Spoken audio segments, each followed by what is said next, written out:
We finally made it to the final tutorial in this first series of 8 technically based tutorials here at sormena.org. And as I mentioned last week, really important that you watch these two together. The reason why they're not all one part in just 1 week is because it would be way too long. It would be, 3 hours of video plus, 10 to 15 pages of text. And I think it makes more sense to try to break that up into digestible chunks. But it's important that you go through and you really grasp the ideas that we talked about in week 1 before moving on to week 2. And of course, we are talking about color and character. So, two very difficult words to define. And there's a reason why so many people spend a lot of time debating and arguing on the internet about not only hardware gear, but also plugins, whether those are digital plugins, emulation plugins, whatever, saying, oh, this plugin doesn't have the right soul or doesn't have the right vibe. Well, this one does, but it's never going to be as good as the hardware gear. The point of my tutorial here and the point of this tutorial is to just try to talk about what people are actually referring to. Like, why doesn't it sound that way? Why is it lacking something? And can you even hear it? Is it something that the average listener is going to care about? And so I did want to state up front, if by the end of these 2 weeks, you've watched through all this content, you understand all the concepts, and you're still going like, well, I don't really think it's worth me wasting my time on this. That's a totally fine conclusion to draw. And in a lot of ways, that's the conclusion I draw. So don't feel discouraged if that's what you're thinking. I'm not trying to convince you of anything here. I just want to give you the facts so that you can make your own conclusions and your own judgments, and you'll be better equipped to try and hear some of these subtle, nuanced differences. And if you come to the end of this tutorial and you go, oh my gosh, this has changed my life, I'm going to be thinking about effects processing totally differently, that's fine too. We're all different. Some people take this a lot more seriously than others. Some people spend a lot more time trying to get a particular sound in the box, so in the computer, than others. So last week, of course, and it's the same thing this week, the main idea is that we're trying to distinguish these different terms that people use. Why do people use these terms? And what are the elements in these processors that actually make up distortion, saturation, color, and character? And all of those words can in a lot of ways be used interchangeably, and that's what makes this so difficult and so confusing of a topic to explain. So this week, the DAW example that we'll look at will really be focusing on the words character and even the more elusive, quote unquote, color. That's what we'll be trying to do. And last week, we were all about the virtual overdrive, something very easy to hear, something easy to model, and hopefully you have a better understanding of that if, of course, you went through last week. The core concepts are more important than the examples. If you understand the core concepts, you'll be able to practically apply that knowledge to your own music. It's always great to hear examples and to say, okay, this is A, this is B. I hear the difference between these two, but that's not going to help you apply these concepts at all. You really need to understand them first and then go into the DAW and try to see, oh, is this actually making any kind of difference to my music? And by the end of this week, hopefully you'll understand how you can achieve, if you want to achieve it, very unique sounding effect chains, color chains, if you will, in the box, either by using a bunch of different analog emulation plugins, or you're kind of doing something entirely unique. You can combine a different plugins to get a particular sound, and that's something that we'll be talking about and relating back to that required reading from last week. And again, this is all about details, subtleties, and nuances, so I apologize for that. It's impossible for the audio examples to really come through totally clearly. You kind of have to go off and do it on your own on a really nice playback system, working at that 24-bit 48K. And so this all then comes back to, well, is the average listener really going to hear this? Some people will say yes, more on a subconscious level. Some people will say no. And again, I'm just trying to provide you with the facts and the different ways people have interpreted these words and how it relates back to the plugins that you're using.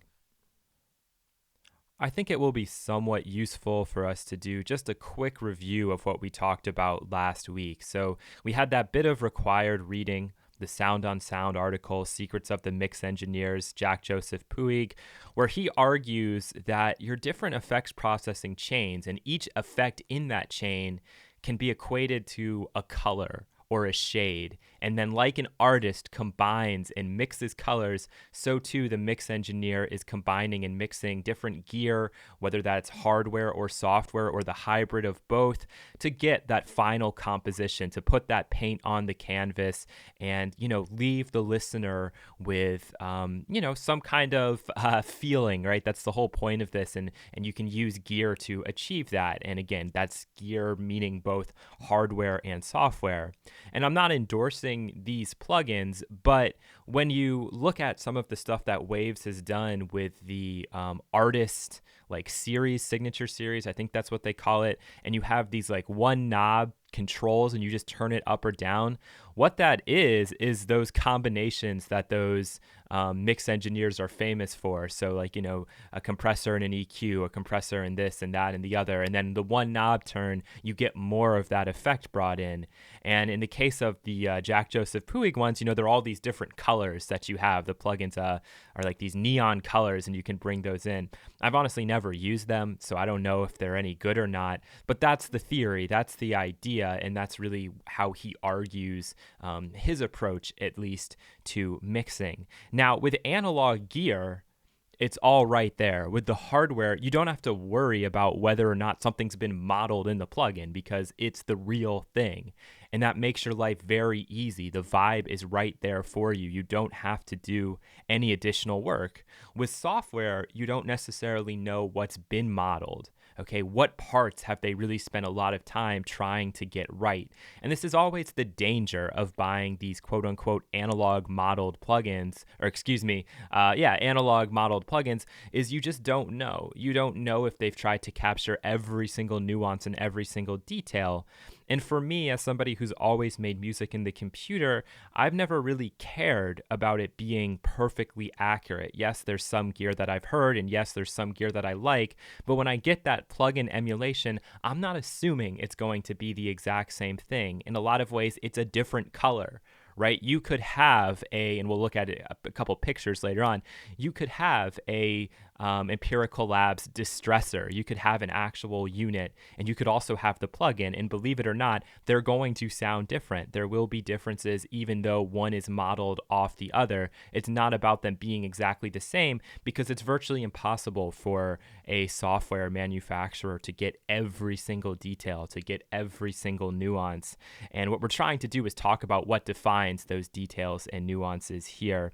And last week, we analyzed just one aspect of this very complex process of what defines character and color, and that was the virtual overdrive, aka the saturation when you hit the input stage a bit hard. Continuing with our review in the virtual overdrive, we said this is something that's relatively easy to model. It's something that you get in most of these plugins.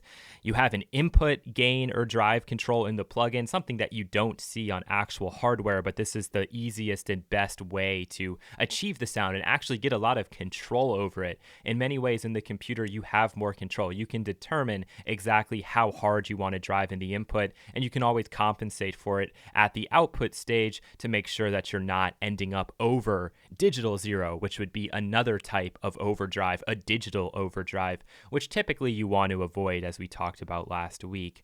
Additional saturation can occur based on how the processor works. So this is actually something we'll get into this week. But for example, you might have an EQ, like a solid state EQ, and for each band, once you activate that band, there's an individual amplifier for each one, so you might be getting little bits of saturation with each band that you're using. So we didn't talk about that last week, but that does exist. With a compressor, for example, a compressor may saturate in particular ways based on how hard you're driving into that, or even just how much gain reduction is occurring. This is something that's very easily heard with a lot of these analog modeled compressors. It's a definite part of its character and something that we will look at a little bit more this week. And this works for all sorts of different processors, right? It's not just EQs and compressors, it's everything. Reverbs all sound different, choruses all sound different, and depending on how you use those, they may saturate in one way or another. On now to character. And for our purposes, we're going to define character as how a processor's main effect sounds. So that sounds really dumb to define it that way, but it was the easiest way I could define it and keep it in one line. It's better to think about this in terms of a real world example. Why does one EQ sound different to another?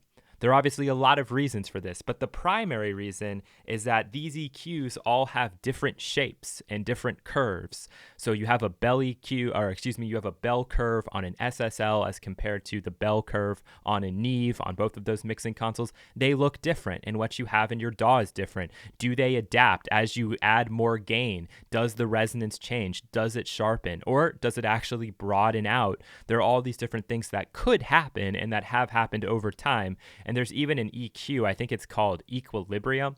I don't own it. I've never really used it, but they have like hundreds of different curves in there, and you can choose and select them, and you actually see how it's changing. And that's really the major part of why these EQs sound different to each other. There are other reasons that distinguish them even further, but that's kind of the main idea. When those people are sitting down to design the EQ, that's the thing that they're really thinking about. They're not thinking so much about those other elements, at least not until recently has that been such a bigger deal. But in the past, it was really just about the shapes and the curves and how those will sound very different with the exact same settings. And then with our second real world example, and again, I hate to always go back to EQ and compression, but these are just the things that have been modeled so much, so it's the easiest to explain. Why does one compressor sound different to another? What's the main reason for that? Well, a lot of it has to do with the attack and release, the shapes of those curves. How does it attack once it breaches threshold? How does it release? How does it let go? What's the curve on that? What about the knee? Okay, that's another major component here. How steep or how broad is the knee? These are all the controls that really make these compressors react differently and therefore sound differently. So as was stated in the article, I don't remember what it was exactly, but I think he said something along the lines of, an 1176 compressor and a Fairchild react to a transient differently, even if you have the same relative settings on there.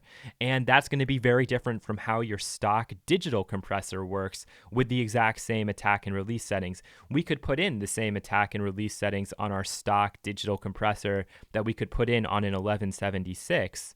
And it sounds very different, and mainly because the stock compressor is true to what should happen, at least in the mathematical realm of, okay, we put our time to be 0.5 milliseconds, it will be 0.5 milliseconds on the attack, as compared to the 1176, where even when you set it ridiculously fast, it's still somewhat slow in that the transient comes through. So it's all about this relative terminology, relative numbers, and really having to use your ears. If you can use your ears and start to hear and grasp, okay, even when I set this really fast on the 1176, it's not catching the transient. If I want to bring the transient down, I'll have to bring and use something different. I'll have to go with maybe my stock compressor or find a different analog emulation where the fast attack time actually grabs the transient.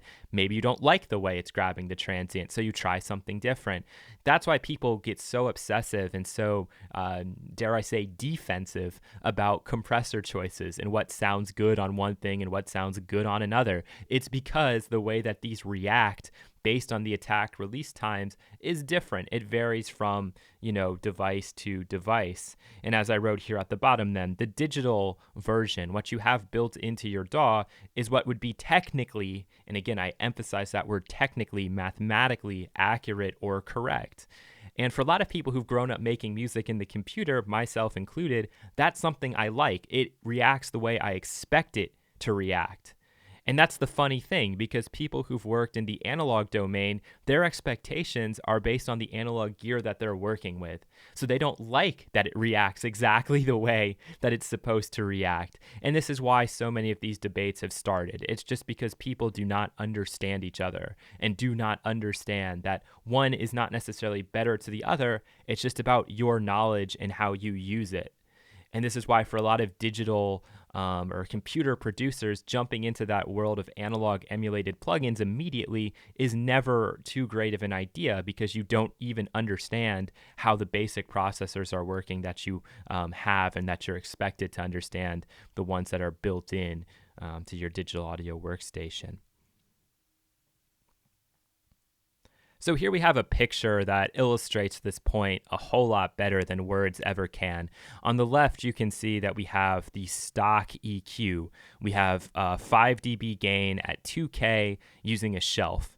And then on the right, we have the slick EQ. Again, there's a 5 dB gain right at 2K using a shelf. But look, the picture is very different. One is much more steep, very much responds to the image that you see. The other one is quite a bit more broad. And obviously, this isn't like some kind of technical study. This is just white noise going into the span plugin. But you can see the difference in shape. You can see that difference in curve. And this is why they sound so drastically different from one another. All right, something as basic as this really, I think, does help to illustrate the point there. Continuing on with character. Now, it's assumed when you buy one of these plugins or when you demo one of these plugins that the major character elements, for example, those different shapes in the EQ, the attack, the release, the knee settings of the compressor have been modeled. That's the reason why you're buying that analog emulated plugin, is so that you get this sort of character. That's the point, right? Now, how accurately it's done, whether or not it corresponds to the real device, that varies drastically. Never let the interface fool you.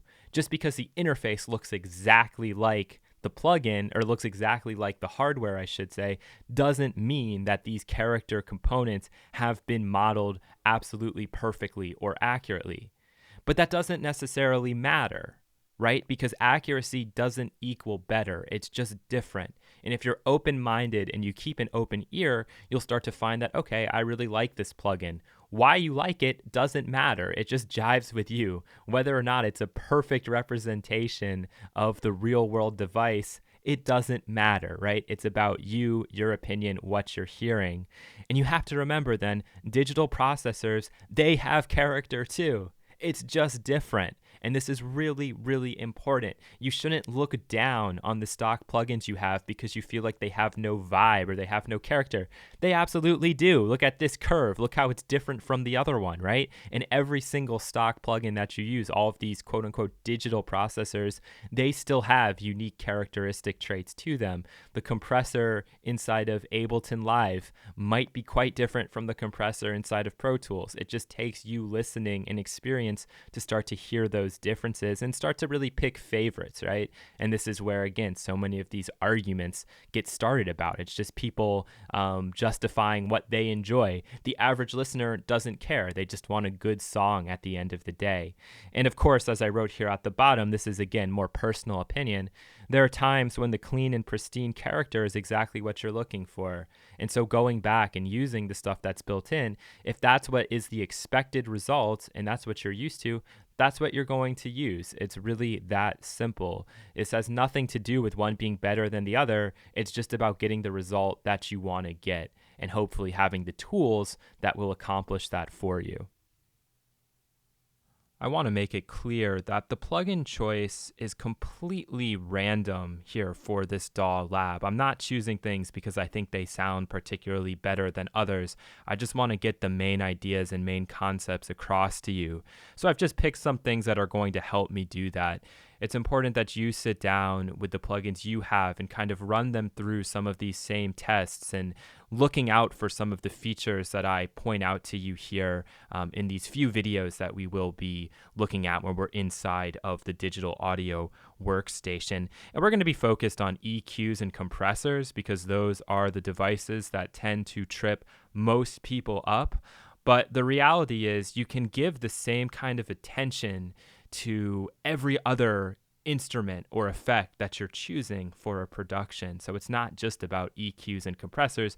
These are the ones that people argue about the most, and at the same time probably don't really even realize why one is sounding different to the other. And all that matters is what you like the sound of, right? That's what matters, is your preference, what fits your music, using something for a reason, really. And that's something that we say on this website all the time. As long as you have a reason, there's no bad or wrong choice.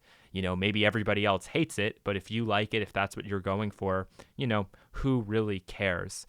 So we're going to start with EQ here and talk about what makes it unique, what gives each EQ its character. Specifically, we're normally talking about the shapes of the curves. all right, whether that has to do with a low pass, a high pass filter, whether it's a bell, or whether it's a shelf. Okay, so let me just go ahead and turn this off for now, because the first thing I want you to listen for, and this is something to check, especially with your EQs, is does it make a difference to the signal with it in or out? So let's just listen.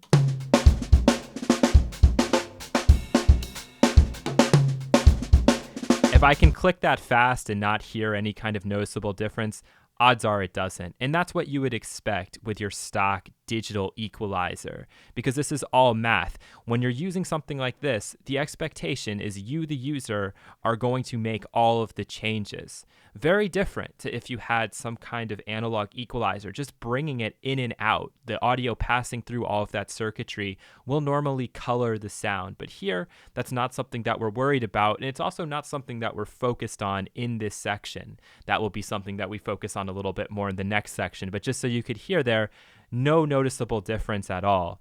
Now, with this EQ, there are some unique character traits. And what we're going to be doing is listening to 3 different EQs and talking about how, with the same settings, they'll sound a little bit, or in some cases, quite a bit different. So I've already gone ahead and I've put in some settings, just something that you could very easily hear.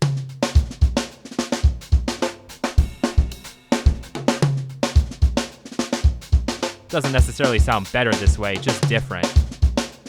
So what makes this EQ unique is that we, as the music producer or as the mix engineer, can control the actual shapes of the bells, and also even the shape of the filter. So we can make it steeper, or we can kind of cut it out, right? I could really emphasize that, or I could bring it back down around where it was, or I could even really unemphasize it. So I'll just bring it back somewhere close to where it was before. I can't do that with the shelves, interestingly enough, but with the bells I can. So I could either make this steeper, or I could make it broader, right? It's entirely up to me what I want to do with it. There's nothing adaptive happening as far as I can tell. If I bring the gain up by a lot more, it's not going to steepen this on its own. It's keeping it relatively the same all the way up, or if I was to take something and bring it down, it would keep the shape the same, and then I get to choose how steep or how broad I want the slope to be.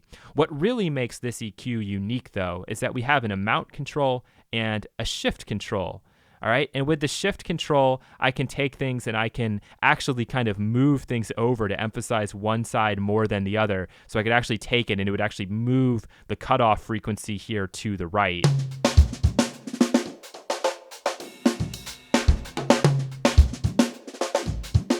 And if we were to put this in, you'd really hear it. Let's really steepen it.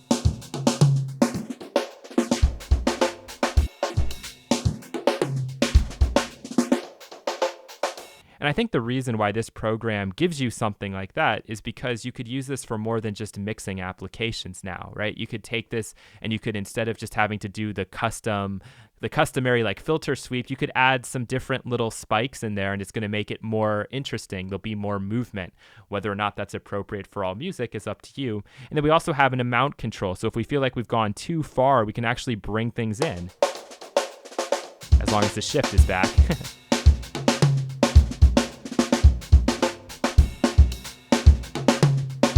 Now you can hear we're much closer to the original by doing that, right? And so this is what makes this EQ unique. We have the curves, whatever was programmed in. We have control over the resonance, so how steep or how broad the slope, at least for the bells and for the filters. And then we have these 2 other unique parameters on here. If I go into the slick EQ with very similar settings, in fact, basically identical settings, if you were to check this, we could hear now how this is actually different to the other EQ we listened to. No saturation, just the curves. And we can try to do a little bit of a real-time comparison. Sometimes this works better than others.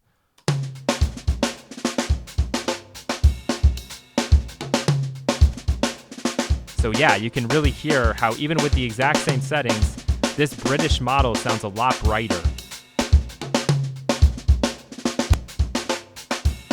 And then even with just this plugin itself, we have different models that we can choose from. And these different models have, again, different curves. And in this case, they may have an adaptive cue. And that's something that we'll be able to look at more with the next example, the next plugin. But what that just means is as I go in here and, for example, was to take this and boost it, it would actually make the curve sharper as it goes higher. It's not important that you necessarily know that that's what's happening. It's really all about you hearing it, okay? And then making that connection. So we'll go back into the Slick EQ and we'll try some of these different models and see if we can hear any kind of significant difference.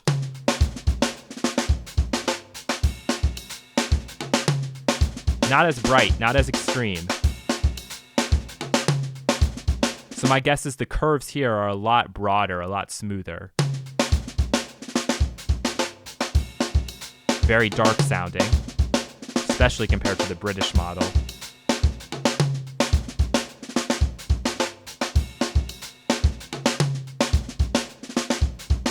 And then American seems to be somewhere in the middle, right?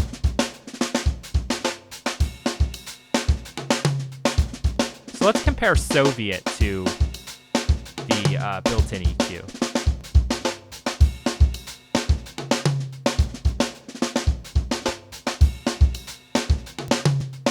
It's actually a little bit closer there, right? So that's telling you something about how this was designed as compared to how this was designed. An American will probably sound, I would almost guess, the closest. I don't know that. I haven't done this in advance, but we can check it out.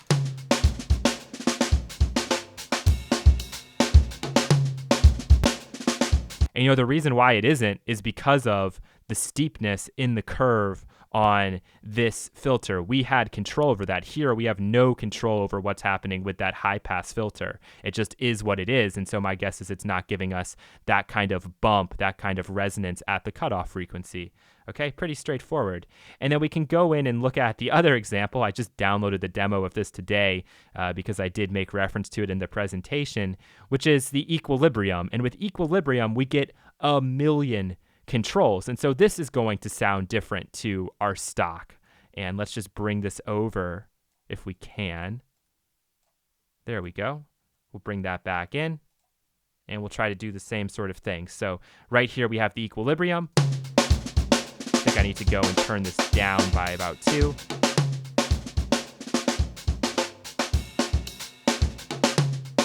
All right, and now we can compare and contrast.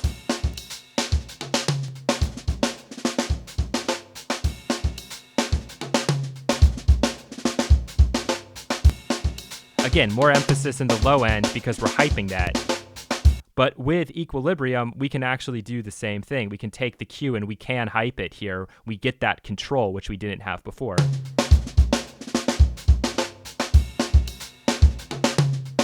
But interestingly, it's going to hype it in a different way.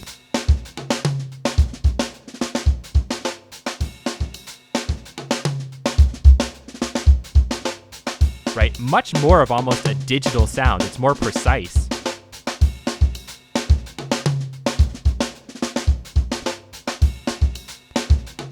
So you can hear how close these two sound, right? Very similar. This one may be a little bit clearer. And I think the reason for that is because a lot of time and effort has gone into designing this shape, this DMG shape, which is the shape of the company itself, right? They've made their own kind of unique digital shape. And we can go in here and we have a lot of control. One of the controls we do have is to manually set up an adaptive cue, meaning that if I turn this to the right, the more gain, the sharper the shape is going to become. And we can make that really extreme or just a little bit. Or we can do the opposite, meaning it's going to become broader as we increase. And so it's up to you what you want to do. A lot of control here. But where equilibrium really kind of pushes beyond what we have inside of our own EQ is that there are a million different shapes to choose from. Some of those are completely digital, right? Not something that you could ever do with analog gear, or they're models of analog gear specifically. And if we go into full screen mode, just to make it easier to see, I can go in here and I could choose all sorts of different filters, all sorts of different high pass filters. Right now I'm using the DMG model, but I could use something like Buttersworth, Bessel, all of these nice little things in here. I'd have a lot of choices. So let's just try a different one here. Let's try Butterworth and see how the shape changes. And you can then, whoops, have to add it in again. Sorry about that.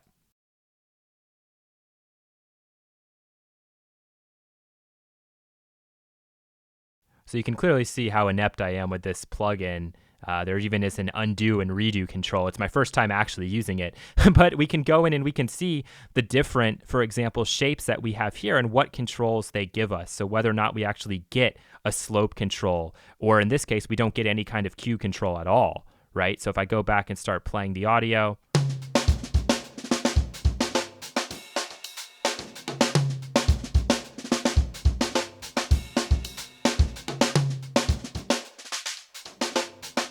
we'll be able to hear all these differences too. Make it steeper. That sounds very nice. Here's something that's very interesting, right? Wow, look at the impact this has. Really cool. Oh, that would be a lot of fun to automate, wouldn't it? Awesome stuff.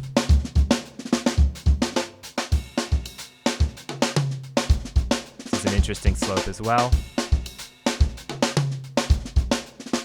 And the same thing is true for all of these things in here. The shelves.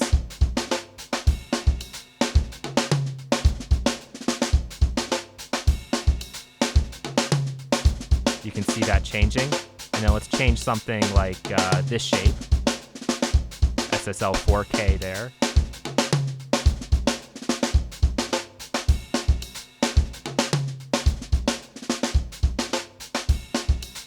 And you can see here, get something nice and broad.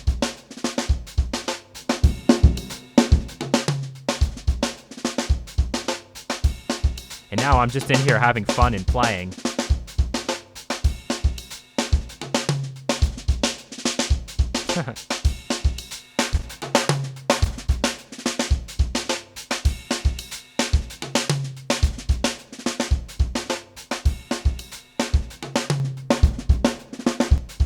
And maybe now we can go and we can compare this to what we had built in. And hopefully now we'll hear a big difference. I don't know if we will, but...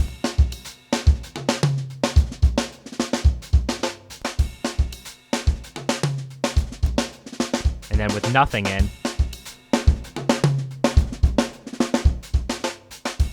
right? So this is all about character here, and this has nothing to do with saturation, rather just what sort of control do you have over the effect itself. And that's what I tried to emphasize in the slides. I don't know if I did a good enough job with it, but with EQ especially, it's all about the curves and the shapes of those curves, what's really going on, and then again, what you as the user have additional control over. With distortion, things are oftentimes even more varied, even more obvious to hear, and this is why there are so many different dynamic devices on the market today, because the way that you clamp down on a signal passing a threshold can be done in a million different ways, right? It doesn't have to just be done the painted by numbers approach like you get inside of the digital audio workstation with your stock dynamics device. Like, I know with this dynamics that what I set up is going to happen. If I want the peaks to be brought down and I take the attack all the way down to the quickest, it should be able to clamp down on those peaks. And with a fast enough release, I can just focus it on the peaks themselves.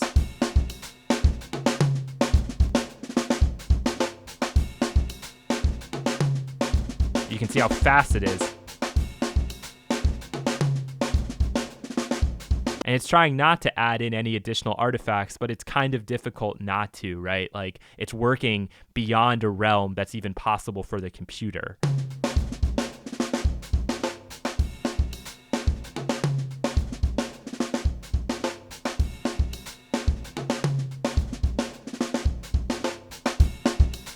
So we'll have to add some makeup gain to compensate.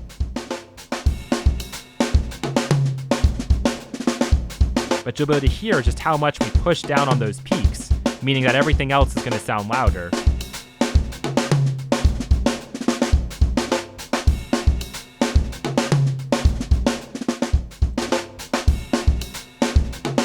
And then, like I mentioned before in the presentation, things like knee control, right? The smoothness of this, if I bring this up, it's going to start compressing sooner as compared to something that's really hard, specifically when it goes over the threshold. That's only when it's going to be compressing, right? So things like that, this is what you have to pay attention for. And so if we try to set something up like this similar, even in, say, this compression device here, notice how this attack won't even go fast enough. But we have a fast attack. And what release setting is this? It's around 53 milliseconds. That's going to be towards the bottom here. And we'll be able to listen to the differences between these guys, even when we set up something very similar. So let's go in here and let's set this to be at a 3-to-1 or thereabout. And I can set up the same thing in here. 3-to-1. Good to go. And we can listen to the differences. So this threshold is around -17. We'll put this threshold into around -17. And we'll start to listen to the differences, okay? All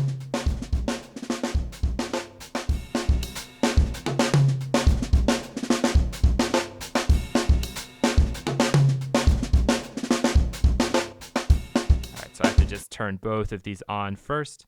And now we'll be able to hear one versus the other. So these are the two compressor type devices that exist inside of this DAW, and we can hear how they sound different, even with very similar settings.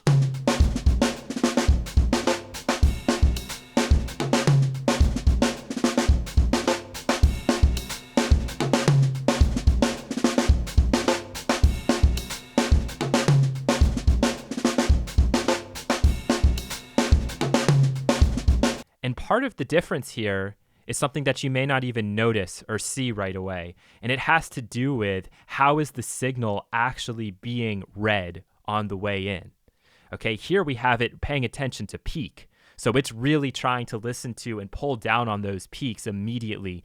Whereas this one, it actually sounds like it's reacting a little bit more in an RMS fashion. So it's not going to react quite as quickly. And that's something to be aware of too. How is the input being detected? Because that changes from compressor to compressor. So maybe if we change this to RMS,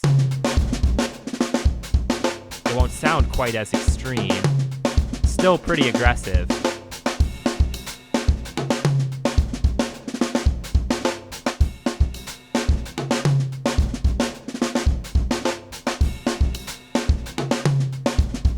Probably try to get more compression here.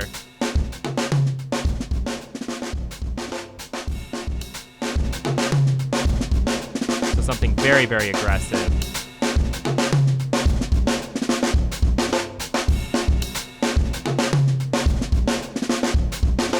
Right? And that whole characteristic sounds very different to what we have going on inside of the dynamics device. And it has very little to do with any kind of like saturation or additional color. It's just how the signal is being clamped down. And we could compare the two of these to something that's designed to be and is very, very clean, the Kotelnikov, right? So if I go in and do something pretty extreme with this, again, trying to grab those peaks,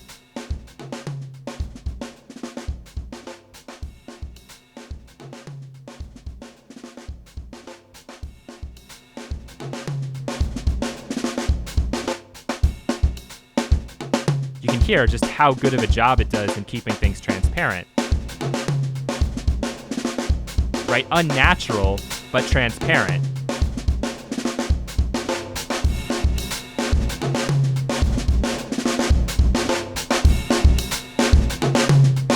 And if I click this again, you'll actually get another visual of how the gain is going when it's dropping and how it's rising.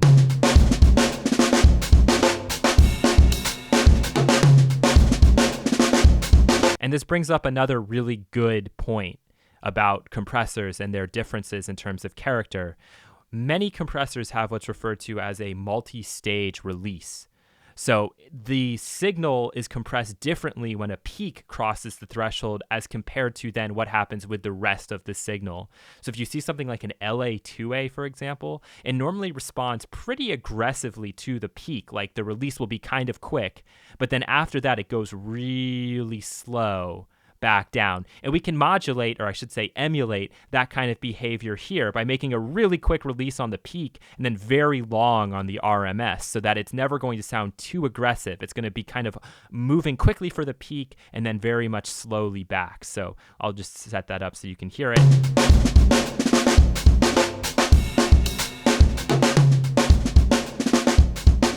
And so the more we do this, the less aggressive it's going to sound. You can see when it gets to that RMS stage how it's going a lot slower back to 0 as compared to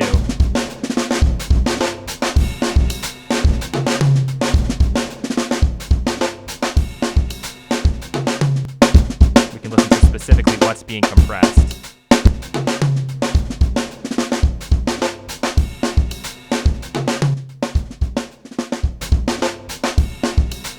Right, so something along those lines, that's a characteristic of that particular compressor, and you'd want to go and compare it. This is very good for mastering duties because it's so transparent and it's very easy to actually set up and get pretty good results with. That's not always true with everything that you're going to come across. We have here something that's more of an emulation of like the SSL bus compressor, and here we're not even given a release control. They do not trust us with a release control because it is being emulated. It is being built into this model. And so that's a given. That's why you would want to use something like this. So here, if we go in and start to apply some compression to this drum loop,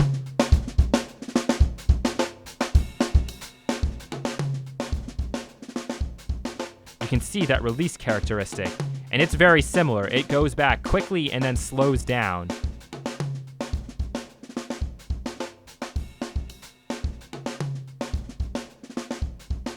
So let's see if we can grab the peaks. This is at 0.1 millisecond. And as we bring this up, then more of the peak is going to come through.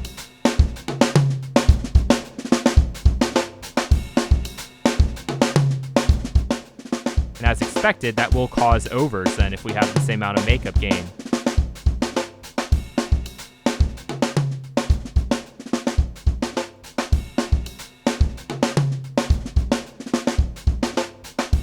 So if we really want to try to clamp down the peak hard, we'd set it up like this.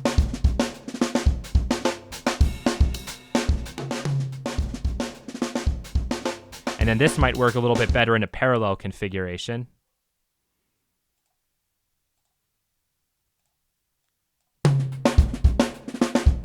It's kind of phasey though, so that's annoying.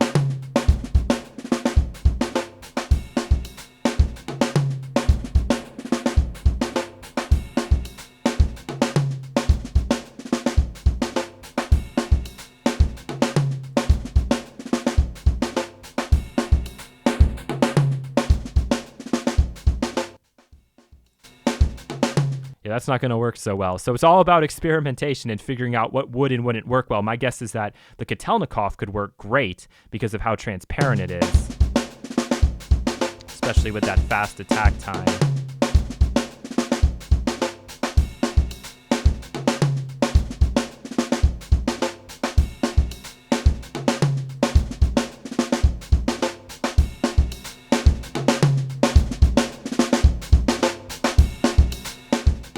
Right? So this would be your classic like drum crush.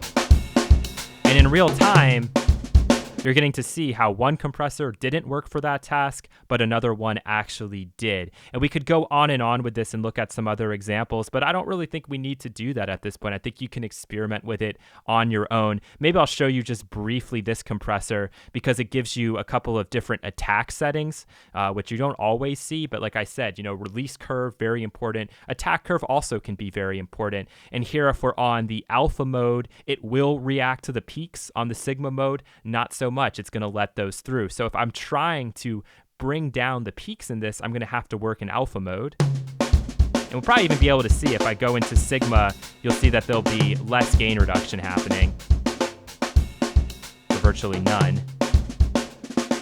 Back into alpha, a little bit more happening. And here's a chance to see with the knee control. As I bring this down, we'll get more and more compression because it's going to allow for compression to occur before necessarily breaching the threshold.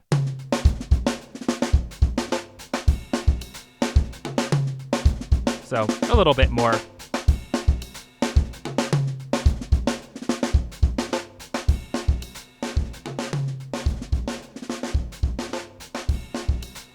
is a very aggressive sounding compressor, difficult not to hear it in action. And one unique thing is I can go in, I can actually turn the saturation off. Okay, which I'm gonna do just like that. Limiter set to post, that's good. Okay, so I'm trying to get the peaks here. If I go into Sigma, it's gonna let those come through a bit more, which you can very easily hear.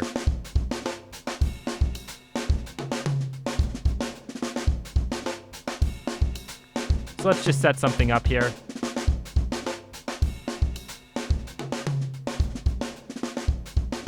Go a little slower on the release. Add in our makeup gain. And in this case, let's pretend that we want the transient to come through more. You're going to see how this will work really well. I'll go into Sigma.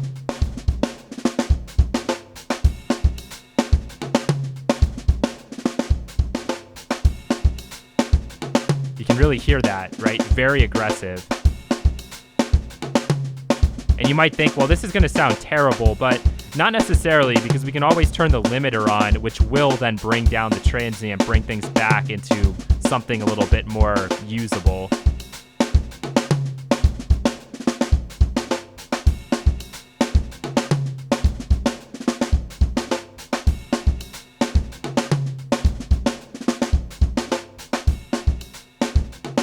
So even with that limiter, you'll still hear the transient popping a little bit more.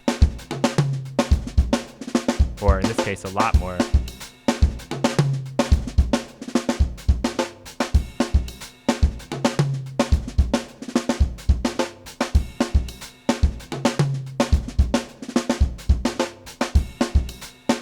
I'm just trying to find the right settings.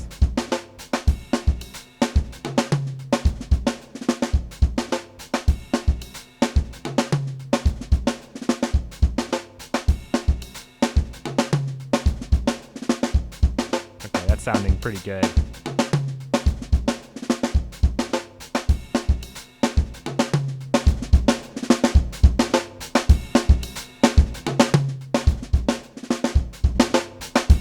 And then again, if I want to clamp down on the transient,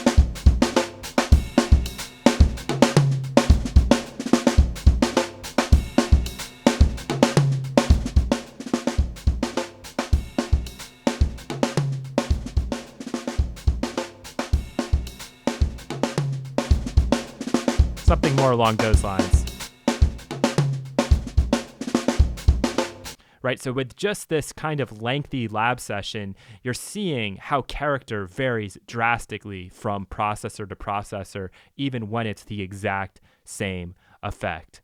So something worth experimenting with, something that takes a lot of time, a lot of practice, and a reason why you don't necessarily want to be adding a lot of new tools to your workflow, every other month or even every other week. It needs to be a slow and gradual process so that you get used to and can hear the character of the stuff that you work with every day. Only when that stuff stops doing it for you should you then look out and expand to new horizons and start to add new things in. But of course, they are out there and they do quite a bit for you, especially in terms of character. Now we move into what's probably the most subtle of character traits, the most nuanced, the hardest thing to hear. And yet these are the areas with plugins that people argue about in probably the most fierce way. This is where people go, okay, this one is more accurate than the other one because this one emulates the nonlinearities and the other one doesn't. Okay, but these are all words, and words do very little for us when it comes to working in the world of music production. It's about what you hear. So a little bit of a throwback to last week. Saturation plays a role in character, assuming it's been modeled and assuming you're actually using it. What I mean by that is when you have something like an input drive control, how hard are you actually pushing it in? Normally, these plugins are designed in such a way where if you're just working at regular levels, like what would be normal inside of the DAW, you are getting some of that saturation. But if you turn it down, maybe you're not getting any, right? So depending on how you go into that processor, how much saturation are you getting? And in the case of many of these plugins, whether it's a tube, solid state, whatever the case may be, It's different. Those saturation formulas will sound different, and that comes down to, even in odd-ordered harmonics, what's being emphasized more, etc. And I'm not going to go into all of the nitty-gritty details there because they're not that important. Think back to the slick EQ last week. We could see what overtones, what harmonics were being emphasized. And that goes then for the whole signal, not just a sine wave, obviously. And so you'll have words that you can use, warm, deep, mellow, funky, whatever words you want to use. You'll start to pick those out and you'll start to find the things that really sound good to you or work for the music that it is you're trying to make.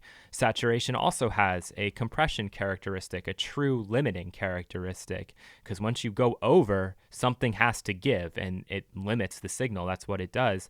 So now you have to start listening for those compression characteristics just based on that overdrive, specifically usually just the aggressiveness of it and then also the release time. Okay, when it goes back down into clean range of that amplifier, how does it let go of the saturation? Does it do so immediately? Is it a little more gradual? So these are things that you have to try to listen for. You're not really going to be picking it out and being able to say, that's that, but you'll be able to hear overall how it is that plugin sounds, what the character is of it. As we said before, in some cases, saturation is added when an EQ band is turned up or a compressor is reacting in a particular way based on however that's internally working. And this does not require any kind of literal overdrive like we looked at last week by pushing the input drive in. This might be based on that main effect of the processor itself. So of the EQ, does each band have its own separate amplifier? With the compressor, when the gain reduction is really extreme, is something distorting inside of that gear? And has that been modeled in the plugin, etc., etc., etc.? Same thing can be said for digital. What happens when we really push this hard? Do we hear any artifacts? Are those artifacts pleasing? Yes or no? And so forth. The only way to understand this fully is to hear these subtle differences and ultimately to develop strategies and FX pairings that sound good to you. And this is basically what Jack Joseph Puig is stating in that article. He's figured out, or he's got phenomenal ears where he knows when he hears a signal, he goes, I know that I want to use this EQ followed by this compressor, followed by, this chorus, whatever. And he starts to almost instinctually know what to pull to, much like a music producer would say, oh yeah, I know that I want to use this synthesizer in this case, or I want to use this synthesizer in this case. It's an instinctual thing. You know what's going to work. You know what's going to get the job done. And this is true for every single plugin, every single processor and choice that you ultimately make as a music producer working inside the computer. So here's a picture that helps illustrate this point further. So we have below the actual hardware unit, the distressor itself, and up above we have a plugin emulation of it. And so the question we're asking here is, does this plugin emulation, at least based on this interface, is it actually going to be getting more of the subtle characteristics? And the answer would be yes. You can see that you have this distortion 2 and this distortion 3 option that you can choose, and you see it both up here in the plugin and it's down here on the hardware. And so you can set that, and that does add this additional sort of characteristic to the compression, this kind of distortion, this additional saturation. For most people, number 2 is the really popular one. I found that on the plugin, I actually do prefer number 2. Not to say that number 3 doesn't have uses, but then we also have, for example, another major character component has been emulated, which would be here. We have this UK switch that we can toggle on and off, and down here it's called the nuke setting. Okay, so this is very similar to like the all buttons in on the 1176, just this particular manufacturer's take on this hyper aggressive style of compression that's very audible, that has its own unique characteristic. Now, does this sound identical to this? No, and that's the point. There are these subtle differences and nuances between the hardware and the software, and in my opinion, that's actually a very good thing. It's based off of this. It is not this. If you want this effect, you should use the hardware. If you're stuck working in the computer and you don't have any actual hardware, that's fine. You're not trying to make a comparison between the original and the plugin. You're focused on how does the plugin sound and does it sound pleasing to me. So just want to really make that point very clearly so that you have a better idea when you're listening to different plugins and trying to hear those characteristics. To close out this tutorial, we're going to get into some of the final coloring elements, oftentimes the most subtle, but in some cases very audible and even possibly extreme. We'll begin with frequency response. And when I say frequency response, one great analogy is to think about microphones. Do you ever see a microphone with an absolutely clean frequency response? And if it was, it would just be a line going straight across. No, you never see that because microphones are real world things and our own hearing is not totally straight across. Think back to those Fletcher-Munson curves. So if we look down here at the SM58, you can see that in and around this 5K area, there's this big boost. And so it's a very clear microphone. It picks up a lot of presence, but it doesn't do so well with low end. You can see down here at 20 hertz, even at 50 hertz, even at 100 hertz, not getting quite as much compared to this Octava 319, where there's actually a dip in these presence frequencies at 5K, but you look over here at the low end and it really is doing a much better job of picking that up. So you might want to use a microphone like this on a bass drum, for example. I don't know, you could do something like very low end and know you're going to get it on a bass guitar, and maybe you would use something like this on a vocal where you'd want to hype these frequencies here, right, and not capture so much of the low end, just trying to get enough of it. So the same thing can be said about a lot of different analog gear as well. It's not perfect. Unlike digital, where if you put on your stock EQ, you turn it on and off. Do you hear a difference? No, you shouldn't, because it's all math. It's all perfect. It's not coloring the signal until you start to use those curves. And then you go back to, okay, well, what's the character of the curve, right? That's the main idea. But with analog, just by using it, just by the signal passing through, it's very rarely going to be perfect. And the ironic thing is that that was always the goal. That was what was being strived for until we got to digital and heard that perfect isn't something that we always prefer because our own hearing isn't perfect. And so with analog, it's not code and it's not going to be this, or at least with the real devices, when you bring them in and out of the chain, you hear a difference. There's this really difficult thing to describe that happens when you're using the real world components and the signal is passing through it as compared to just math, and you can turn something on and off. The best example of something really audible is probably tape. And you can search tape formula frequency response, and you'll get similar graphs to what we just looked at in the previous slide. But at the same time, you need to remember that tape color frequency response for the tape is different from tape saturation. And so some plugins will give you the saturation and the compression, but they won't give you the color. Some will give you the color without the compression. And this is where working in the computer starts to give you a headache, because with real tape, you get both. You don't even have to think about it. It just is there. Very easy, very straightforward. And if we look here at these pictures, we can see this is our baseline at the top in the red, and then with the green and the blue, these are different tape color formulas. No saturation being applied. This is what happens when you just feed white noise signal through it, and you can see that one is a little bit more modern on the left, where you get this very nice gentle roll-off. Usually there's even a little bit of an additional bump in that sub-range in and around like 80 to 100 hertz, like you can see, and then it actually gets brighter at the top. So a very modern formula, something that would be very pleasing.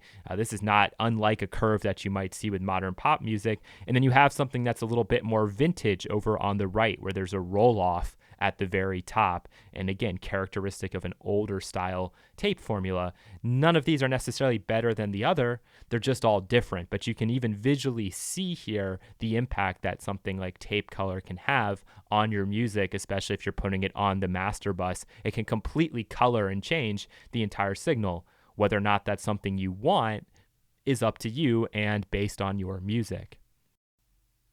Just like with tape, as I said before, all analog gear has something of this nature, but it is by far the hardest thing to hear. And as I wrote with the second bullet, the most subtle thing, also the hardest thing to model, and therefore very rarely is it modeled at all. And this is what people get so angry about with plugin emulations. They go, yeah, it kind of sounds the same, but it's missing that vibe. It's not quite there. And I always kind of laugh at this and think, yeah, of course it's not there, because it's not the same thing. It's impossible to model everything. And if you were to model everything and try to get it exactly right, it would be a massive spike on your CPU. You'd bring in 3 EQs and it would crash your system. And that's not something that we want to have happen.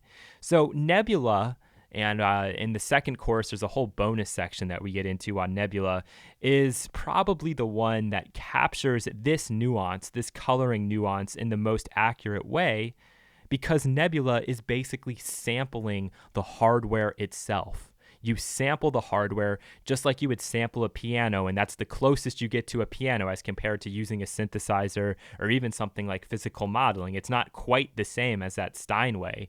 So if you go and you multi-sample that Steinway really, really well, that's the best way to get it from the real world into the DAW. You know, recording instruments is still like the best way to really get that vibe and that sound. And the same thing you could say is true about gear. If you really want that vibe, you have to go and you have to sample the gear itself. And then you have to ask the question, well, is it worth bringing in a 200 megabyte program for one EQ curve? Is that worth it? Can my system take it for the most subtlest of nuances? And that's the $1 million question. And I don't have an answer for you. If I had a super good computer, I probably would do it more often. Now I do it when I just really need it, and I tend to bounce it because that's the most efficient way for me to work.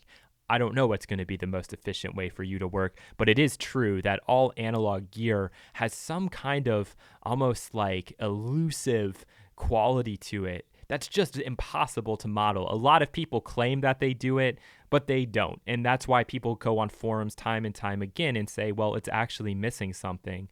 Yes, it is missing something, but is that necessarily a bad thing? It depends. It depends on how you're looking at it.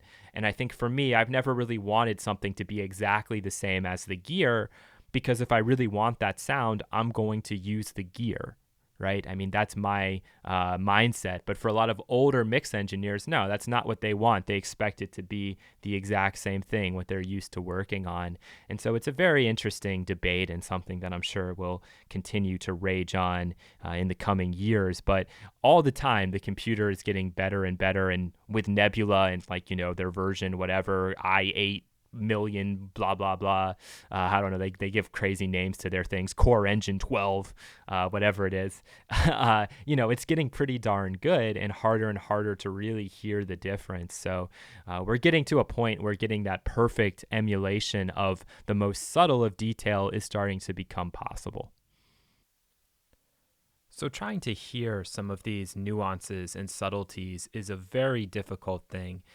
You really need to just get the practice and the experience of working with a lot of different types of music, just spending a lot of time in the DAW in general. The more you practice, the more you actually put all of these ideas into actual use, the more you start to pick up on and hear some of the subtleties and hear some of the nuances. Of course, I'm going to do my best to try to push things to the extreme so that you can really hear it.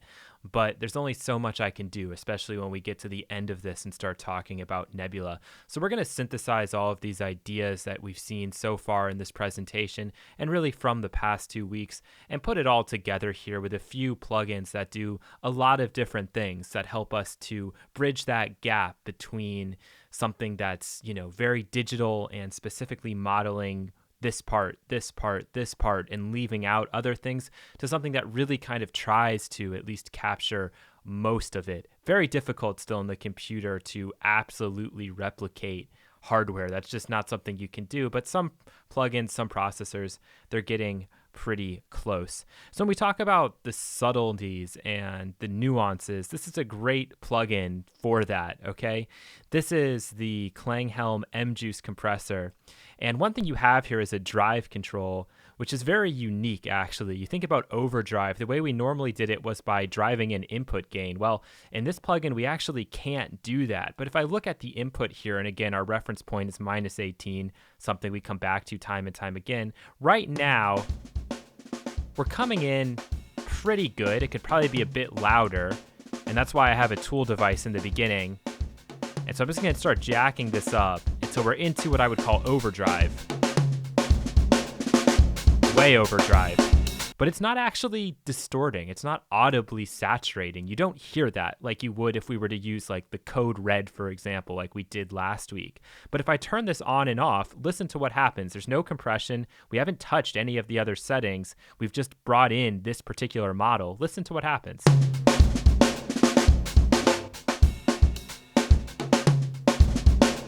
We can try to level this a little bit better.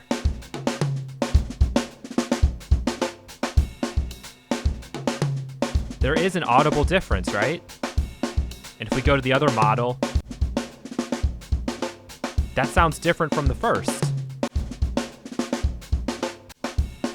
And let's try the third one.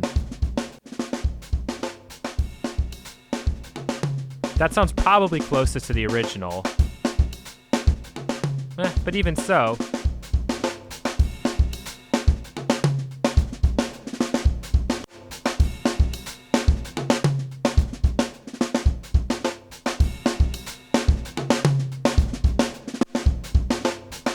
right, a definite difference.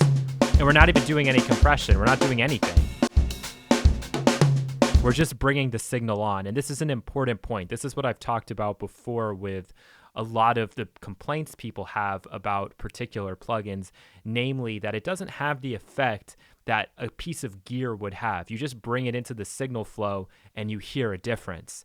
Now, what gets interesting with this plugin especially is that as we start to bring in the drive, if we do start to overdrive, even if we just bring this into like 0.5 or we'll bring it into 1.5 for now, you'll notice that as we start to increase the drive in, we will get more saturation. Okay, so you can hear it now. Not a whole lot going on.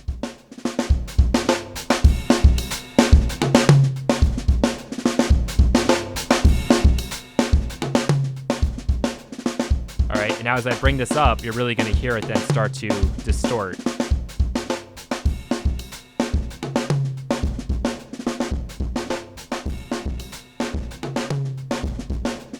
But if I bring it in really hot and then start to bring this down, we'll lose a little bit of it.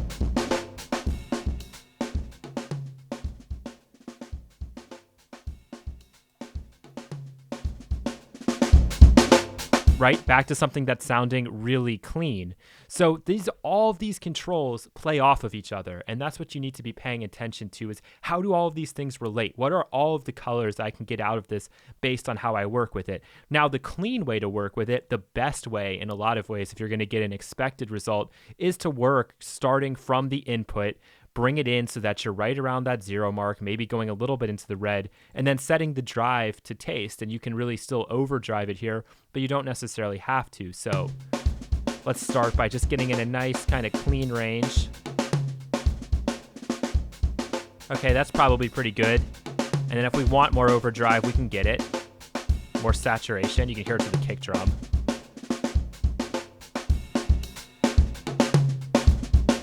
Listen to the other models.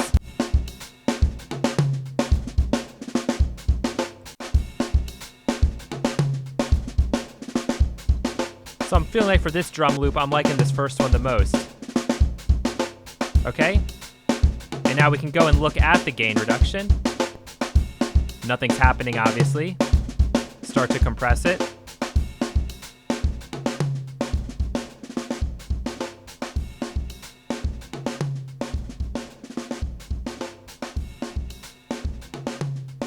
And now what this is doing is it's actually trying to emulate the very famous Fairchild compressor, which just gives you different pre-built settings. So this is considered a fast attack time, a fast release time. And as you go up, it changes. Most of the other ones, I think, are slow attack times. And then when you get to like 5 and 6, you start getting into auto release, which means really a multi-stage release. And we talked about that before, where it's going to react to the transient, usually pull down on that pretty quickly, but then slow itself down. So we can just try some of these other timings and just see if we find something we like. You hear the transient popping through a lot more here. So I'm liking 2 right now. 3 a little smoother. before a lot smoother. This is what I'm talking about. Look how much it's slowing down on that release.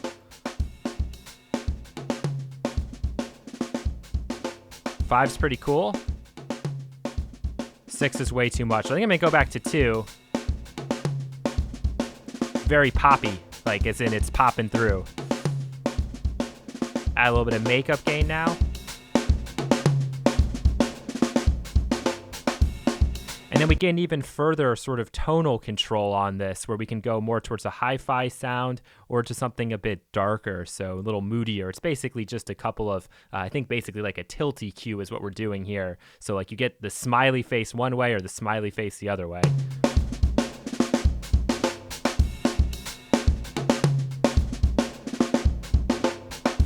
Very dark, yeah. Maybe something like that. Bypassed.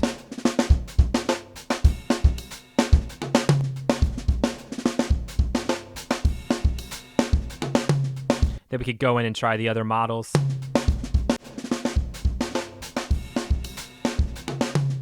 And here now we get a few more controls, like we get an actual adjustment on the ratio, we get actual attack and release times too.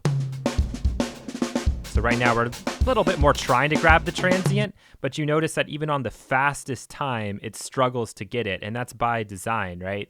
Actual hardware compressors really do struggle to get the initial transient peaks even at their fastest time. It's just a limitation of the hardware itself. That's why you use things like digital peak limiters to bring down the peaks if that's what you want to accomplish. So we'll let it really come through. Something like that's pretty nice.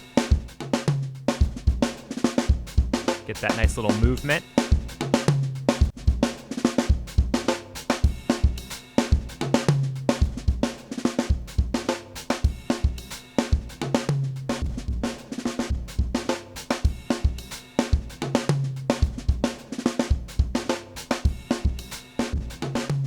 And what you're also noticing when we go into overdrive mode, we're seeing less gain reduction. So the overdrive, just like we've talked about with saturation, it is linked to compression and specifically dynamic range limiting, because now when we're overdriving, we are catching the peak and it's, you know, making that saturated sound. But I think I like this almost off. And then if we want to add density, we actually have these additional controls here to do that.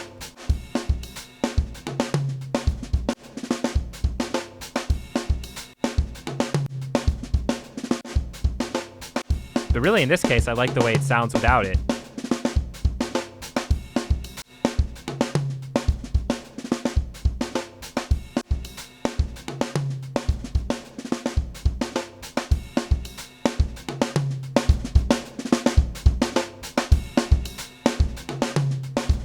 And this one's doing a better job of catching that initial transient with a really fast time. So this is, in theory, a more modern style compressor. This is more of the vintage. And so you're getting what you would expect in a lot of controls and everything working and playing together. Once you start to realize how all of the commands, all of the controls in here interact, that's how you get the best sounds out of your plugins. That's how you get the most varied sounds out of them. So it's never a good idea to make a snap or a quick judgment about anything you're working with, because you should be able to find a setting where it all kind of locks in and works really well. So here we have this other arbitrary punch control.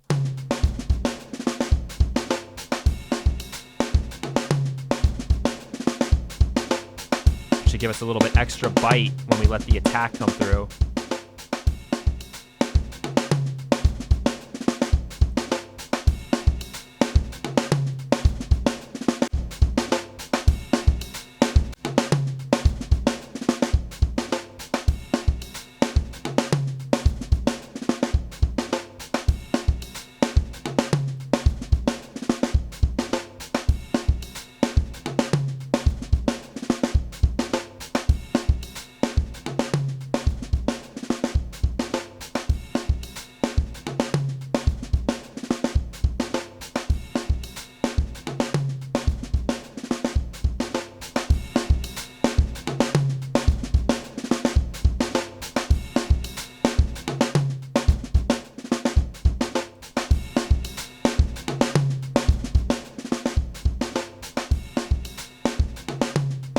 there you go. That's more of a plugin that gives you quite a bit of control, quite a bit of freedom over the sound. And this isn't necessarily trying to say that it's something else, okay? Maybe with the exception of the first one, which is really reminiscent of like a Fairchild, but even so, it gives you these additional controls at the bottom. Here with the second one, again, not 100% sure what this is trying to emulate. With the third one, maybe a little bit of an idea, but it actually doesn't sound that similar to the particular hardware device that I'm thinking of here. And you know, therefore, you get a better sense and a better feel for what it really is capable of only when you use it, and only when you start to notice how all of these different controls, all of these subtleties, all of these nuances play and interact together to eventually get you the sound that you want. Part of the problem here with this drum loop is I'm just trying to see if I can get it to sound better. I'm not even really using this for that much of a purpose other than to add color. And it definitely adds color and character by bringing this on. I don't even need to see this much compression, right? I could see just a little bit.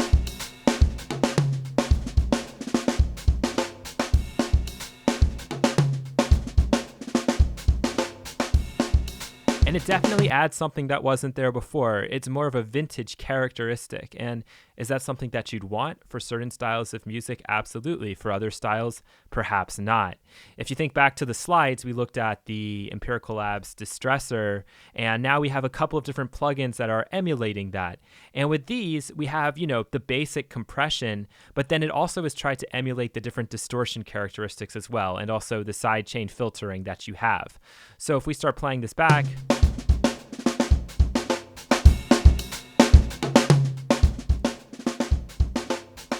see our gain reduction happening down below. And right now with this very slow attack, we're really letting the transient come through. And then with this very fast attack, we're able to grab it, right? So we'll let it pop through a little bit.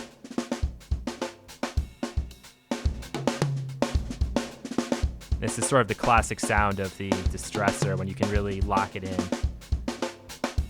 And we also have that nuke setting here at the end, so we could go and try some of these distortion settings.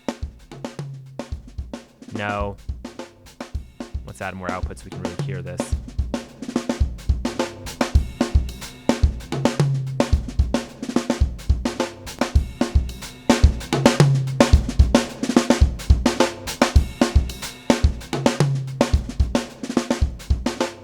You can see how some of them add a lot of gain, so that's something to be aware of.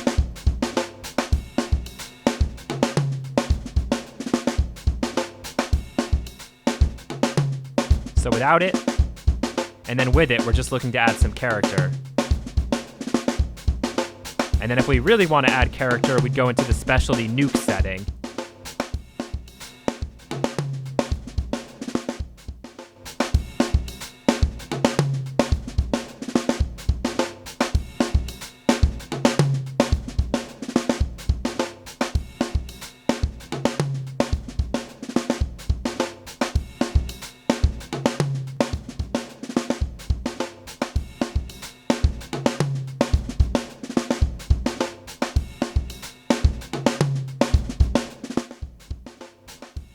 See if it's actually fast enough to grab the transient there.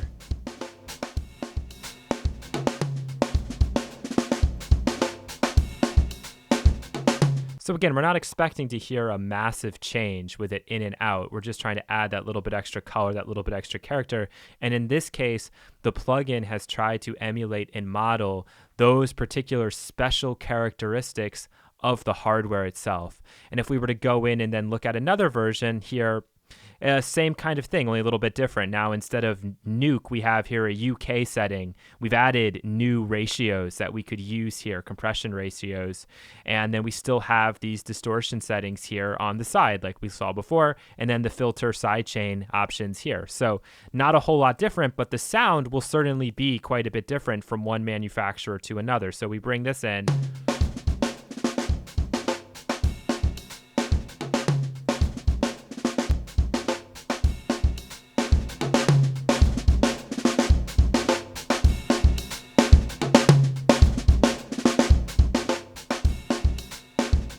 We have an automatic gain compensation here too, which is useful. So very slow release, start to bring that back to taste.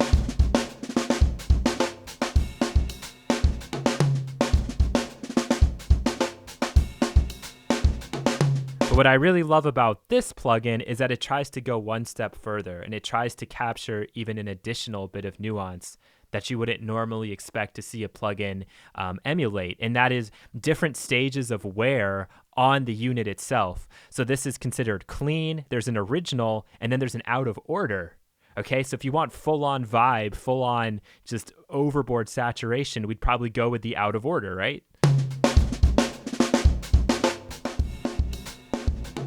You can now hear what's going on here.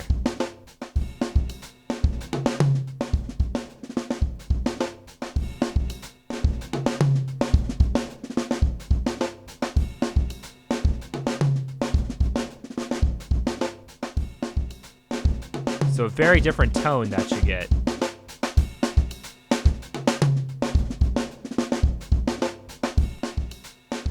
To original, and then back to clean.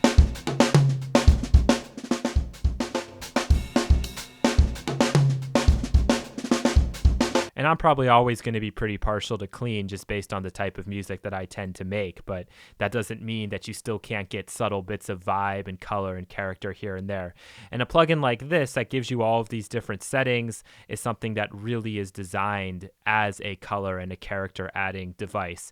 Not only does it have the attack and release curves of the compression itself, but you also have additional distortion that you can bring in, a specialty nuke mode, and then even here choosing how much wear the original device has actually had. So something very interesting and very cool. You can try to compare it to the original hardware, but that's really not the intention and not the point. And another thing, by the same manufacturer, this is actually supposed to be as if you were working on a mixing console, and I think it takes it a little bit too far. It kind of goes over the top. Right now we're doing absolutely nothing. I'll just add in a little bit of crosstalk here. But when I turn this on and off, you're going to hear like a massive difference, okay? And maybe this is accurate. It seems a little bit heavy to my taste, but this is part of what adding color and character is all about.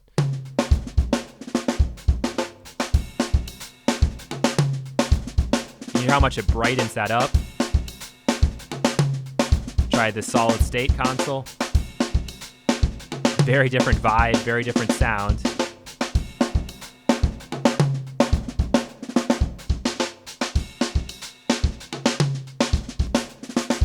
A probably is the cleanest. It's probably the one I prefer the sound of the most because it brightens things up. But really, this is designed to be used across, you know, virtually every single track that you would have in a mix. It's supposed to emulate the idea of you feeding the signal into an actual analog mixing console. And, you know, by the end of that, if you were to put this on every single channel that you had in, say, a 60 or 70 track production, I mean, wow, it's going to make a huge difference to the overall tone and quality of the sound. Is it necessary? I don't know. That's completely up to you. And this one gives you some other options as well. You get filters and things of that nature if you want to use them. Okay, so that's just something I wanted to show you. Even just bringing this on and off without doing any additional movement to any settings in here, it completely recolors the sound. And that's oftentimes the thing that people feel is missing when they tend to mix in the box. Okay, we can take this just one step further here. We're almost done with this tutorial, and, you know, go and continue to talk about vibe and overall color. And that's really where Nebula comes into play. And we talk about Nebula a lot. There's a bonus section on it in the second course, and we'll just kind of revisit some of those ideas with an actual very kind of almost full ready to go production. This is just a clip from it.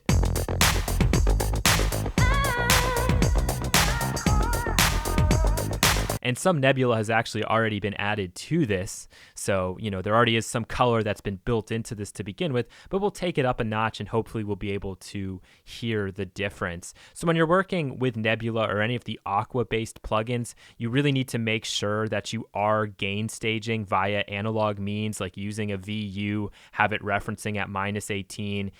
There's no guarantee that every Nebula plugin is doing the same, but this seems to be a safe value, and you can always overdrive and compensate and see the differences you get. So you're not tied to this, but this is just a useful starting point.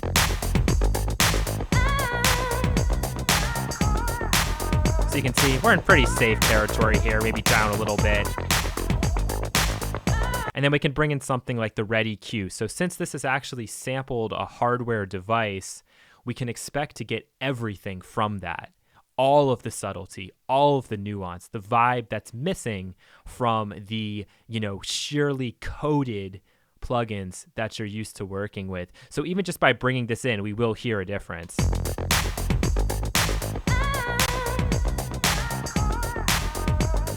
Right, and I can definitely hear something.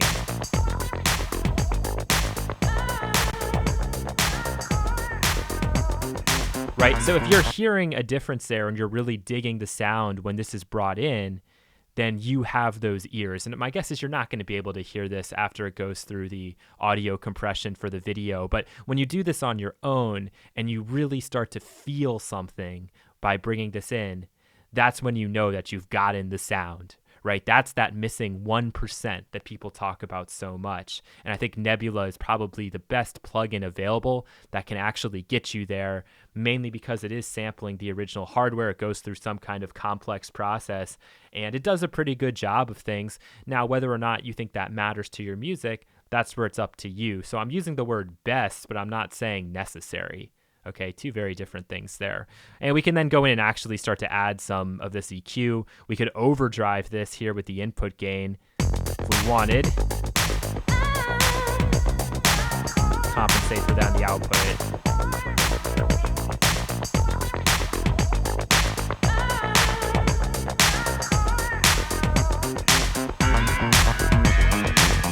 That makes way too big of a difference there with the low end.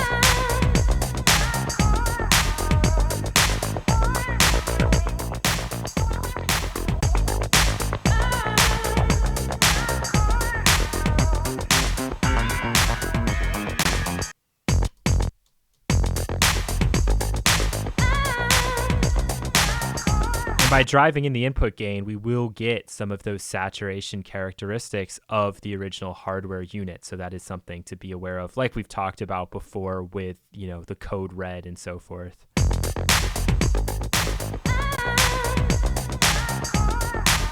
And that before and after is why the red EQ is such a favorite for me when I do have to do any kind of master bus sort of processing. You can hear the difference there. Same exact rules apply, though, when working with Nebula. It just doesn't give you as sexy of an interface. You really just kind of have to work with something like this. And do keep in mind that if you want to go into the highest quality mode, you actually do need to select that and read that it's saying econo, meaning economy. It actually means the opposite of what you see. So by clicking that, we're now into the highest mode in terms of quality that we can get. We've already set our gain staging here, so now we can go and try to use some of the programs in here. And let's start with something like tape, where you're going to hear a pretty big difference right away.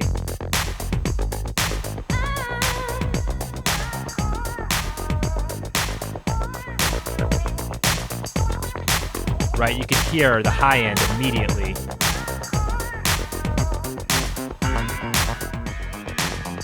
As compared to something like this. Totally different color.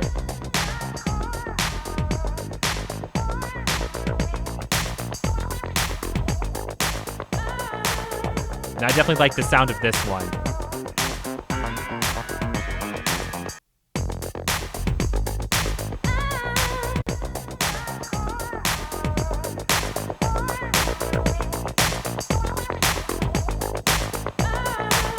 So with this, we are getting the sound of the tape, but we're not really getting the compression characteristic of it. We're really just mainly getting the color.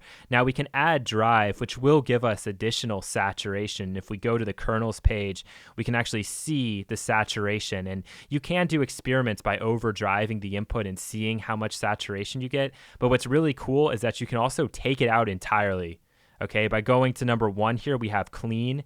And with clean, then there's no saturation being added at all. So that's really cool. You can take that in and out. I don't know why you maybe would want to, unless you wanted to use a dedicated saturation device, but you still wanted the color of tape. So I hope that those slides kind of explain to you what we're really getting here, which is the color. If we want the compression characteristics of tape, we would need to use another plugin, okay, and turn off the saturation on that if it gave us that option, or try to somehow figure out a way to remove the color. Normally with tape, especially, they will try to emulate those different formulas and, the frequency responses of tape, as you could hear in this example. So let's just go ahead and turn that saturation back on.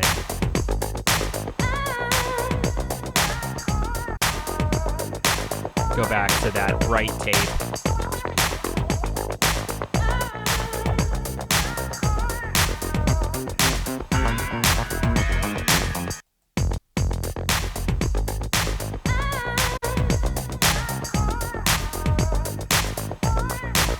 That might be a little bit too bright. So what I could do is see if on that high end, does it actually give me the option for, no, the speed's only going down. So I don't have an option for 30 inches per second, at least not in the freeware version.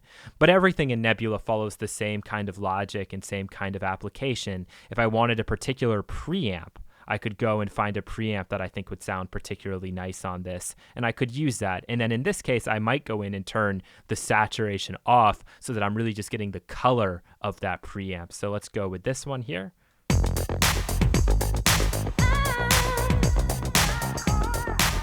Listen to what it does to the low end. And so if I want more saturation, I can increase the drive. If I want less of it, I can actually bring it into more of a negative value. Okay, so that's strange. That's not something you would normally expect to see, but that just has to do with the fact that the saturation has been modeled in here. And so if I want less than what's original, you can almost imagine, if you're looking at a frequency analyzer, the spectrum analyzer, those extra little spikes just kind of going down a little bit. So let's mess around with that, see if we hear a difference. Very difficult to actually hear unless you're on a very good playback system.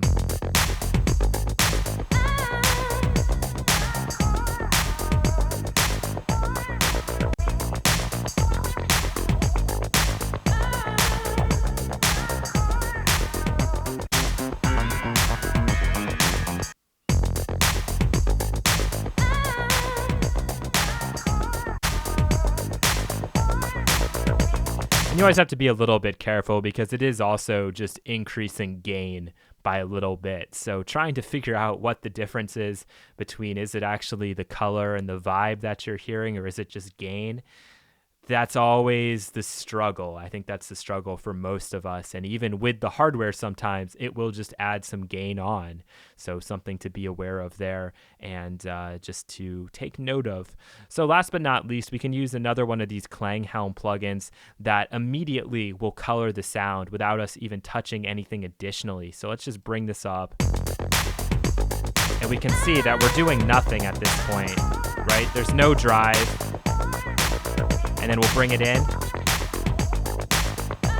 Right now we're looking at the input. Huge difference immediately.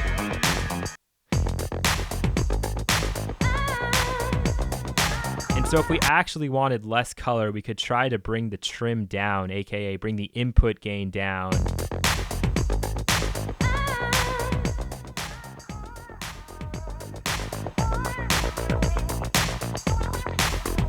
And then it won't color it quite as much, but once we start to bring this back up,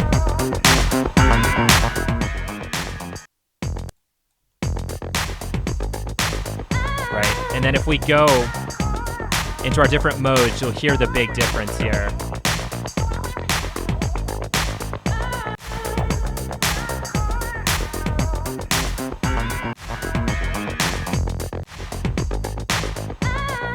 The more stages, the more aggressive.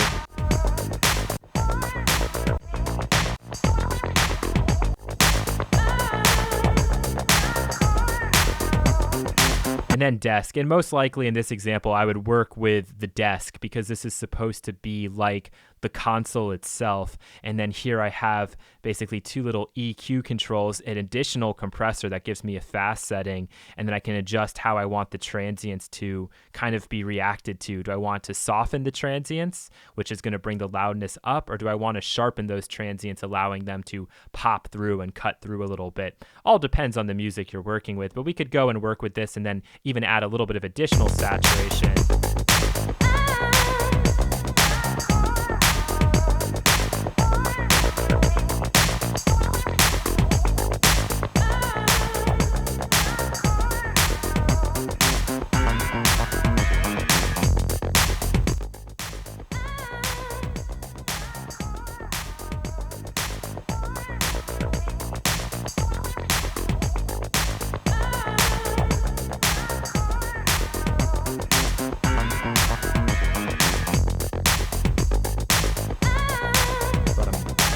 slap really come through.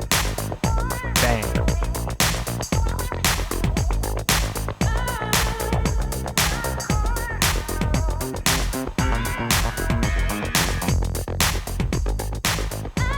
So without it,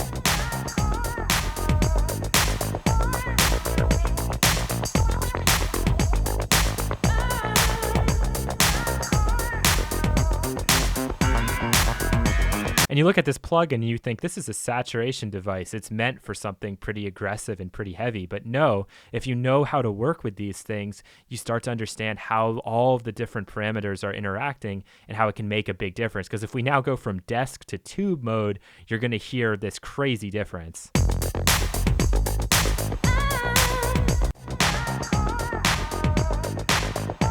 Right? This is even reset things. So this is back down to 0 on the drive. So just some things to keep in mind when you are working with your plugins and you're trying to achieve a particular color, a particular character, or a particular vibe. There's a lot that goes into it, and you need to be aware of what the plugin has and has not modeled, and don't just trust the sales pitch. Go in and listen with your own ears. If you're not hearing a difference and they swear that there's a difference there, maybe there is, but it's something that you can't hear. And if you're not hearing it when you're working at the highest of qualities inside of the DAW, what do you think it's going to mean when you go and you export and you then bounce down to an MP3? It means it's going to be lost even if it is there. So you need to make sure that you're finding a reason to use these things. And as long as there's a reason, A-okay. If you're not hearing a difference, probably better to just leave it out. We're now going to start getting into the major takeaways from these 2 weeks, beginning with combinations. The beauty of outboard gear is that you get it all without any hassle or headaches. What you probably realized from this presentation in particular is that, yes, it is possible to get a very analog, vibey sound, but you have to go through like 3 or 4 different stages to get it, when in the real world, you can just use that gear and you got it all right there, right? You don't have to worry about, is it modeling this? Is it modeling that? Do I need to combine 2 things to actually get the sound? So as I wrote, with plugins, you really don't get it all, or very rarely will you get it all with just one device. Sometimes you will, sometimes you won't. And this is both good and a bad thing. If you want it all, if you want to get it without any hassle, just one drag and drop, or really I should say just one device, nothing is going to replace the original, specifically when we talk about, this analog gear, right? Nothing's going to replace the original. But the cool part with the DAW is that you can mix and match. And with something like Nebula, you even have the option of turning off the saturation. So you could use a dedicated saturating device and just use Nebula to get the curve of, say, an EQ.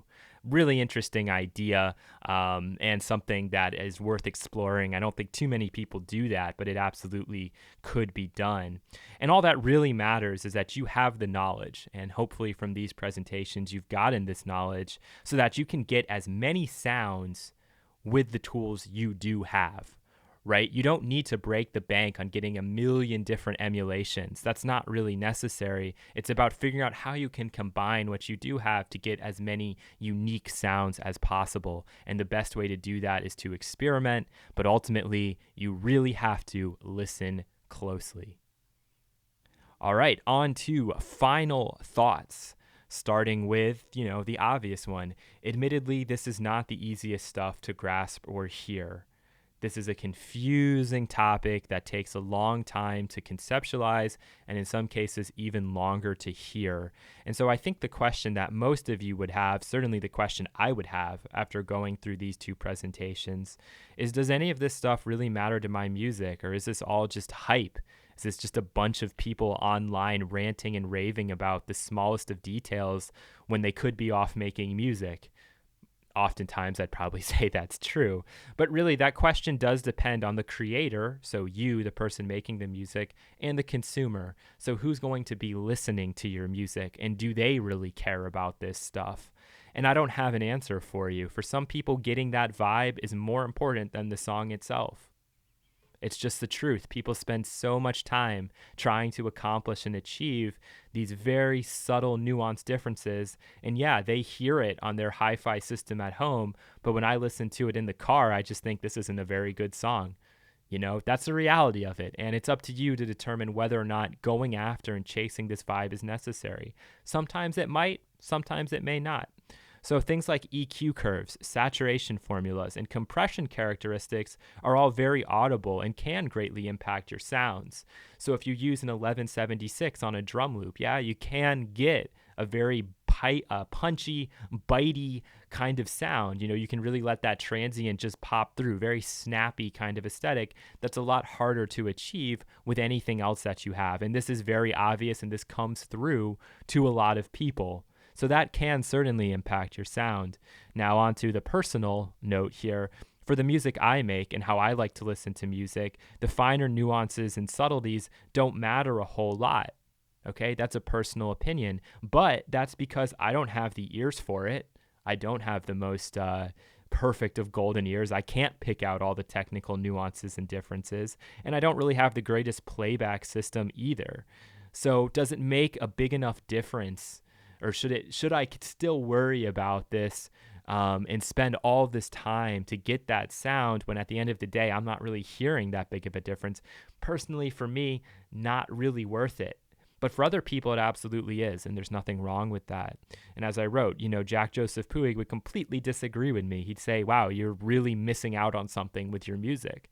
You're missing a particular vibe that you probably could be accomplishing and achieving. And it's true, right? It's true. It just depends on how you look at it. The point of this presentation, parts 1 and 2, is to provide you with the knowledge that will make hearing the differences between your plugins easier so that you'll know where to look and how to listen. That's ultimately what this is about. I'm not trying to tell you that this is better or worse for your music. I leave that up to you. This is such a crazy topic that we have final thoughts part 2. All plugins have a particular color and character, not just analog emulations. Determining what's better or what's worse is only something that you'll be able to do. So even though on the internet there's a lot of opinions, there's a lot of writing about these things, always keep an open mind, keep an open ear. You never know what plugin is really going to kind of jive with you. It might be something that everybody else hates, but I'm a firm believer that everything has its place, everything has its positives, and as long as you're being optimistic and listening fairly, not just judging it based on how it looks or how much it costs, but really just listening to it, that's when you're going to be able to make those determinations and buy the things that really fit in with the music that you're making. That's important. Sometimes I buy plugins that are a little over the top with character, but that's because I know that it fits well then with all of the clean stuff that I'm doing. So when I need that little bit of contrast, I want something that's a little bit overboard in terms of how much character or vibe it's adding. So with your music in general, it's the combination of the instrument choices or the sample choices, along with the effects processing, whether that's extreme or subtle, that defines the final colors and shades of your music. So don't just think it's something small like an EQ choice here or a compressor choice there. No, it comes back to everything that you're choosing, because even the samples that you're picking, you don't know how much analog gear maybe that's run through or how many plugins it's been run through. So you have to really strip back and listen with a very clear and open mind. And when you do that, and when you listen clearly, you listen without any preconceived notions, that's when you're able to get the colors and the characters, because you're really hearing the subtlety and the nuance of every choice you're making. So that when you get to the final stage, and let's say you get to the mastering and you're doing it all on your own, there is so much vibe in your song that at this point, it's just about using the cleanest processors you have, because anything else is going to take it too far.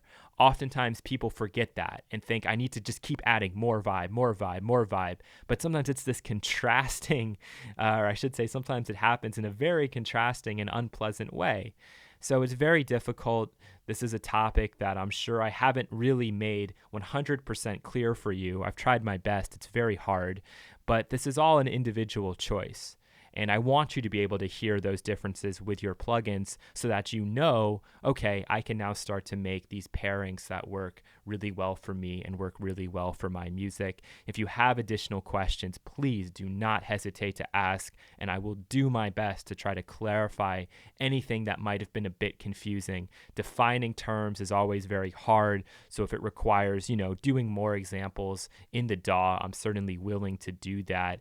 But again, I hope you've learned something new, and maybe you can even apply a few of these ideas to your music. Can't wait to hear what you guys do.